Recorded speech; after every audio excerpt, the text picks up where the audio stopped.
Hello, and a very warm welcome to today's deep dive. I am so glad you are here with us. Yeah, it is wonderful to be here, and it's great to have you listening. And I really want to set a highly encouraging, supportive, and, well, just a very safe tone right from the start, because this specific deep dive is crafted specially for you. Right. For you, as someone who is learning English. Exactly. We're looking for simple, clear, and beautiful ideas today.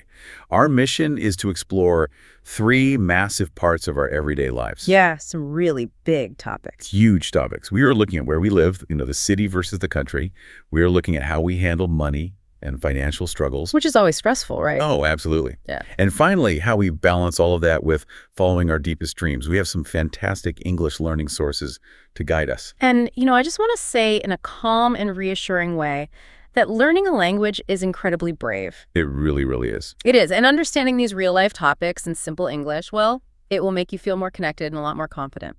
I love that. Yeah, our sources today are conversations about daily routines, money problems, and life goals. Really relatable stuff. Okay, let's unpack this. We're going to start with the actual physical space where we wake up every morning. The environment around us. Right. So I want you, you listening to imagine your own morning routine. Are you someone who, talks to your heavy blanket? Just begging the blanket for 5 more minutes? Exactly. Just please, 5 more minutes. Or do you just jump right up out of bed? I am definitely the blanket person. Oh, me too. But the space right outside your bedroom window matters so much. So do you prefer the loud energy of a city or, the quiet peace of the country? It's a classic debate. It really is. The sources give us some funny, specific details to think about, like, do you want 10 coffee shops within a 5-minute walk? Right, so you can get your emotional support mug of coffee every morning. Yes, a latte just to survive the day. Or, on the other hand, do you want fresh air, even if it means a very loud rooster wakes you up at 5 in the morning? And let's not forget, the nearest supermarket might be 20 kilometers away. Exactly. Yeah. So what is actually happening to us when we choose one over the other? Well, our environment shapes our daily pace of life. And there are some great vocabulary words in the sources to help us talk about this. Oh, perfect. Let's hear them. So we have urban areas.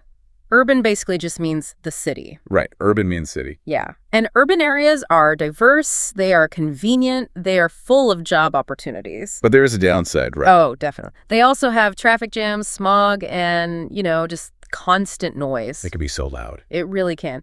Now, on the other hand, we have rural areas. Rural means the country. Okay, rural is the country. Got it. Right. And rural areas offer peace, safety, and a really strong sense of community. But they can also feel very isolated. Like you are all alone out there. Exactly. What's fascinating here is how the sources show that neither option is perfect. Right. There is no magical perfect place. No, not at all. Even in a beautiful country house, slow internet can be incredibly frustrating. Oh, I would lose my mind with slow internet. Right. And even in a fun, exciting city, you might feel, and this is a great word, overwhelmed. Overwhelmed, like it is just too much. Exactly. Too much noise, too much stress. You might just need to turn off the big bright lights, light a cozy candle, and recharge. I think we have all had those candle moments. Yeah. But, whether you live in a tiny, expensive city apartment or a quiet country house, there is one thing everyone has to deal with. Paying for it. Paying for it, yes. And that brings us to the very real, very heavy topic of money. It is a heavy topic, but it is so important to talk about. It is. And to make it a little lighter, the sources have this surprisingly funny story. Oh, the story about Charlie. Yes. So there is this man named Charlie, and he is so broke and in so much debt that he actually goes to a mob boss. A dangerous mafia boss, right? Mr. Corleone. Exactly. Charlie goes to Mr. Corleone to ask for a loan. Yeah. But here is the twist. Even the dangerous mob boss is broke. Which is just crazy to think about. Right. The mob boss is complaining because the recession and the stock market crash hit him hard too. He has no money to lend. It is a funny image, but it really pushes back on a common idea. Yeah, the idea that financial struggle is a personal failure. Right. We often blame ourselves. But this story shows that sometimes the economy is just bad for everyone. I mean, even the mob is out of money. That is such a good point. But the sources use some tough financial words here. Can we break those down? Absolutely. The first one is recession. A recession is basically when a whole country's economy is doing badly. People lose jobs and money is tight. Okay, so it is a big system-wide problem, not just my personal wallet. Exactly. Then we have mortgage. A mortgage is simply a big loan from a bank to buy a house. Right. Most people have a mortgage if they own a home. Yeah. And then there is debt, which is any money you owe to someone else, and tuition, which is the money you pay to go to school. Those are heavy words. Just hearing them makes me feel a little stressed. And that is a very normal reaction. The sources actually connect these financial burdens to the feeling of being drained. Like a battery with no power left. Exactly. And they use this amazing phrase, mental laundry. Mental laundry. I love that so much. What does that mean exactly? Well, imagine your thoughts are messy, like clothes thrown all over the floor of your bedroom. Oh, I know that feeling. Right, your mind is full of messy thoughts because you are so worried about paying bills, your mortgage, your debt. Your brain is just full of mental laundry. So what does this all mean for our daily happiness if we are drained and doing mental laundry all day? Well, the sources have a very supportive message here, and I really want you to hear this. Yeah, listen closely to this part. You do not have to be perfect to earn rest. Your worth as a human being is not a homework score. Oh, that is beautiful. Your worth is not a homework score. It's true. It is completely normal to feel grumpy or restless when money is tight. It doesn't mean you are failing. It just means you are dealing with a lot of mental laundry. That is so reassuring. Because when we are so busy worrying about our rent and our survival and just doing all that laundry, We forget things. we do. We often forget to listen to a very quiet voice inside us. The voice of our dreams. Yes. The tension between being practical, paying bills, playing it safe, and staying loyal to the life you actually want to live. It is a huge struggle for so many people. It is. And the sources give us this beautiful, very simple analogy. They say, a dream is like a window in a room. A window looking out at the world. Right. But over the years, because of tiredness and money problems and other people's expectations, we start stacking boxes in front of the window. Box after box. Exactly. The box of rent, the box of a bad job, the box of being tired. Eventually, we stack so many boxes, we forget the window is even there. We can't see the light anymore. Yeah. But then in a totally normal moment, like literally just sitting in the supermarket parking lot, that old part of you taps you on the shoulder. And it says, "Hi, I am still here." Yes. It says, I am still here behind all these boxes. That is such a powerful image.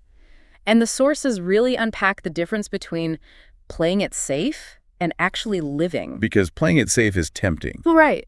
Oh, it is very practical. Fear is very practical. Fear is like an accountant. Exactly. Fear has a calendar. Fear has spreadsheets. Fear has 12 highly organized reasons why you should not change your life. Right. Fear says you have a mortgage, you can't be a painter. Yeah. But if you play it safe forever, you might end up living a life that is shaped entirely by someone else's expectations. Just following in someone else's footsteps without even questioning it. Right. You are just doing what society tells you to do. Here's where it gets really interesting, though. Because when people feel that tap on the shoulder in the parking lot, they usually panic. They want to quit their job the next day. Yes, they want to sell their house, move to another country, just completely blow up their life. Yeah. But you don't actually have to make a huge, dramatic change to follow your dream. No, you really don't. And the sources explicitly advise against that. Do not hand in a dramatic resignation or turn your whole life upside down in one weekend. So what should we do instead? The sources talk about a concept called restraint. Restraint means waiting and moving slowly. But doesn't restraint just mean giving up, like playing it safe again? No, and that is the key difference. Restraint is not weakness. It is wisdom. The goal isn't to take a wild plunge immediately. Right, because that just causes more stress, more mental laundry. Exactly. The goal is simply to stay connected to your dream. Do not give up on yourself. Just stay loyal to it. Yeah, maybe your dream just needs a little bit of loyalty and small intentional steps. If you want to be a writer, you don't need to quit your job. You just need to write for 10 minutes on a Saturday. Exactly. Right. Move one small box away from the window. I love that so much. Okay, let's look back at the journey we've taken today. We covered a lot of ground. We really did. We went from choosing between the loud, busy city and the quiet, isolated country. We talked about managing that heavy backpack of financial debt and the reality of a recession. And finally, we talked about slowly, carefully clearing the boxes away from the window of our dreams. Not all at once, but just one box at a time. Right. And I just want to remind you, the listener, directly, you are doing amazing. You really are. Every small step you take, including listening to this deep dive in English, is a brave step outside your comfort zone. I completely agree. And please remember, it is entirely okay to feel overwhelmed by all of this.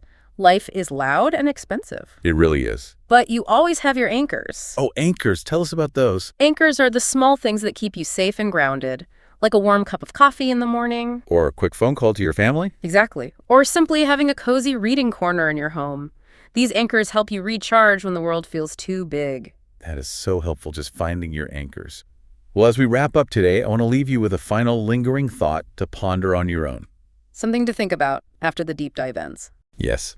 We talked about how the boxes of daily life, the practical worries, the money, the tired routines, block the window of your true dream. They block the light. Right. So my question for you is this. If those boxes are blocking your window right now, what is one single tiny box you can move out of the way today just to let a little bit of light back in? Just one tiny box. Exactly. Think about that today. Thank you so much for joining us, and we will see you on the next deep dive.